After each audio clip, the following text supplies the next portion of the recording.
Hello friends, welcome to our channel lunch box.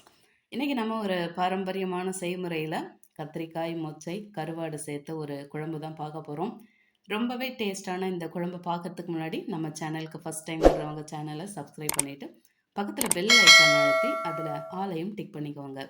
அப்படியே நம்மளோட வீடியோவில் ஏதாவது நிறை குறை இருந்தாலும் மறக்காமல் கமெண்ட்டில் சொல்லுங்கள். அப்போ தான் இனிமேல் வர்ற வீடியோவில் நம்ம அதை சரி பண்ணிக்க முடியும். சரி, வாங்க நம்ம வீடியோவுக்கு போகலாம். இந்த கருவாட்டு குழம்பு பண்ணுறதுக்கு ஃபஸ்ட்டு நம்ம மொச்சக்கொட்டையை வறுத்து எடுத்துக்கலாம். ஒரு பேனில் 1 கப்பு காஞ்ச வெள்ளை மொச்சையை சேர்த்து அதை லைட்டாக நம்ம சூடு பண்ணி எடுத்துருவோம்.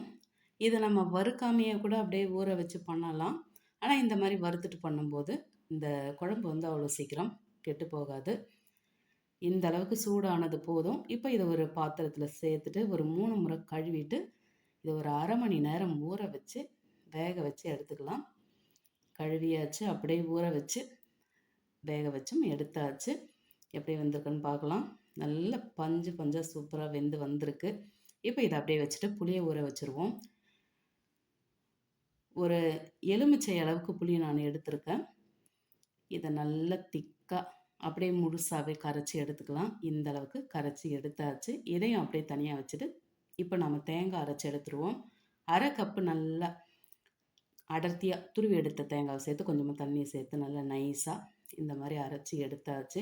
உங்களுக்கு குழம்பு எந்த அளவுக்கு வேணுமோ அந்த அளவுக்கு தேங்காவை நீங்கள் அரைச்சி எடுத்துக்கோங்க. தேங்காய் அதிகமாக சேர்க்க வேண்டாம்.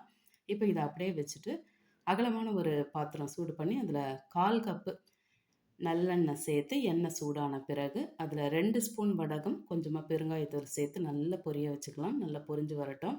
இந்த மாதிரி கருவாட்டு குழம்புக்கெல்லாம் நல்லெண்ணெய் சேர்க்கும்போது டேஸ்ட்டு ரொம்ப சூப்பராக இருக்கும். இப்போ இதில் 1 கப்பு சின்ன வெங்காயத்தை 2 கட் பண்ணி சேர்த்து கூடவே 10லேருந்து 12 பல் பூண்டை மெலிசாக கட் பண்ணி சேர்த்து அப்படியே சாஃப்டாக வதக்கி விட்டுருவோம்.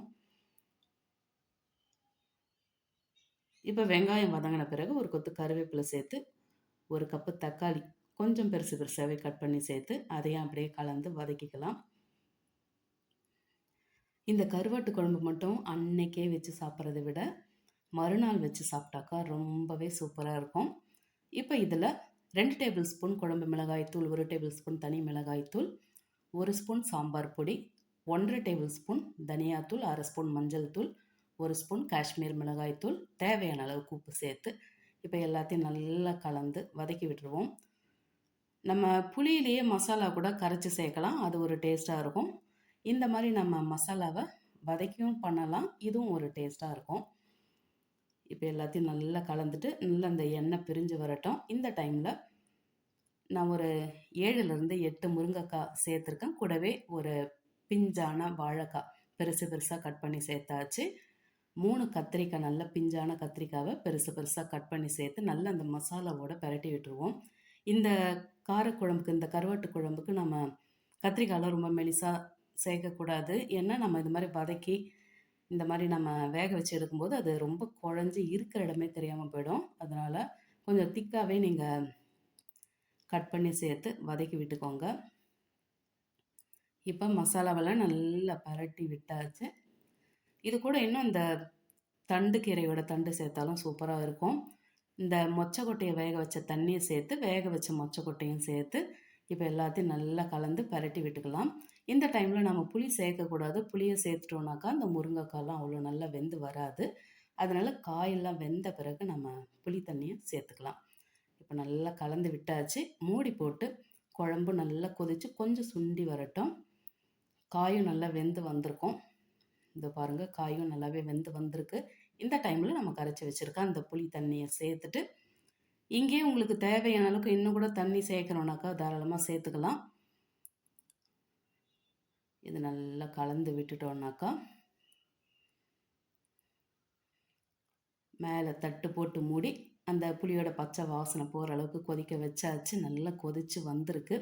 இப்போ நம்ம அரைச்சி வச்சுருக்க இந்த தேங்காய் பேஸ்ட்டை சேர்த்துட்டு இப்போ ஒரு முறை நல்லா கலந்துக்கலாம். இந்த தேங்காவை சேர்த்துட்டு ரொம்ப நேரம் கொதிக்க வைக்க வேண்டாம். ஒரு கொதி வந்தாவே போதும். இப்போ தான் இது பார்க்குறதுக்கு தண்ணியாக இருக்க மாதிரி இருக்குது. ஆனால் நம்ம குழம்பெல்லாம் கொதித்து முடித்த உடனே அது கெட்டியாகிடும். இது பாருங்கள், கொதித்து வந்தாச்சு. இந்த டைமில் உங்களுக்கு எந்த அளவுக்கு கருவாடு வேணுமோ அந்த அளவுக்கு சேர்த்துக்கோங்க. நான் வாழை கருவாடு தான் சேர்க்குறேன். ஒரு 10 பீஸ் இருக்கலாம்.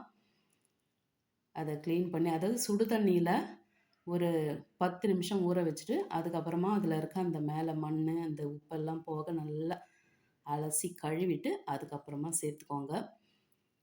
இப்போ இந்த கருவாடு சேர்த்துட்டு ரொம்ப நேரம் கொதிக்க வைக்கக்கூடாது. ஒரு 3 நிமிஷம் இருந்தாலே போதும். இப்போ இதை மூடி போட்டு வச்சுக்கலாம். அவ்வளோதான். 3 நிமிஷம் ஆயிடுச்சு. கருவாடு நல்லாவே வெந்திருக்கும். இப்போ திரும்பவும் நம்ம கொஞ்சமாக கருவேப்பிலையை சேர்த்துட்டு கட் பண்ணி வச்சுருக்க கொத்தமல்லியை சேர்த்து கலந்து விட்டாக்கா, நம்ம எல்லாரோட ஃபேவரட் கத்திரிக்காய் மொச்சக்கொட்டை கருவாட்டு குழம்பு அட்ராக்ஷனாக சூப்பராக நல்ல வாசனையாக அருமையாக ரெடி ஆயிடுச்சு. நல்லா இந்த கத்திரிக்காய், இந்த மொச்சக்கொட்டை, இந்த கருவாடெல்லாம் அந்த குழம்புல ஊற ஊற தான் டேஸ்ட்டு ரொம்ப நல்லாயிருக்கும். இந்த பாருங்கள், ஒரு கரண்டி எடுத்து காட்டுறேன் எப்படி இருக்குன்னு. இது இப்போ பார்க்க தான் உங்களுக்கு தண்ணியாக இருக்கிற மாதிரி தெரியும். டைம் ஆக ஆக கெட்டியாயிடும். இந்த அளவுக்கு இருக்குது நம்மளோட கத்திரிக்காய் மொச்சக்கொட்டை கருவாட்டு குழம்பு. இந்த குழம்பு பார்த்தீங்கன்னாக்கா நல்ல சூடான சாதத்து கூட மட்டும்தான் சாப்பிட்டா அதனோட ஒரிஜினல் டேஸ்ட்டு நமக்கு தெரியும். இதுக்கு சைட் டிஷ்லாம் எதுவுமே தேவைப்படாது. நல்ல சூடான சாதத்து கூட இந்த காய்கறியோடு சேர்த்து நல்ல ஒரு 2 கரண்டி அள்ளி போட்டு சாப்பிட்டோம்னா அப்படி இருக்கும். இன்னும் இதை விட ஒரு பெஸ்ட்டான காம்பினேஷன் கேட்டிங்கனாக்கா, இந்த கேழ்வரகு களி, இந்த கம்பங்களி சேர்த்து சாப்பிட்டீங்கனாக்கா சொர்க்கம் தான் சொல்லலாம். இன்னும் இந்த பழைய சாதத்து கூட இந்த கருவாட்டு குழம்பு சைடில் வச்சுட்டு சாப்பிட்டாக்கா சூப்பராக இருக்கும். இதெல்லாம் இந்த கிராமத்தில் இருக்கவங்கள கேட்டிங்கனாக்கா அதனோட அருமையெல்லாம் சொல்லுவாங்க. நீங்களும் பாரம்பரியமான இந்த கத்திரிக்காய் மொச்சக்கொட்டை கருவாட்டு குழம்ப செய்து சாப்பிட்டு எப்படி இருந்ததுன்னு மறக்காமல் கமெண்ட்டில் சொல்லுங்கள்.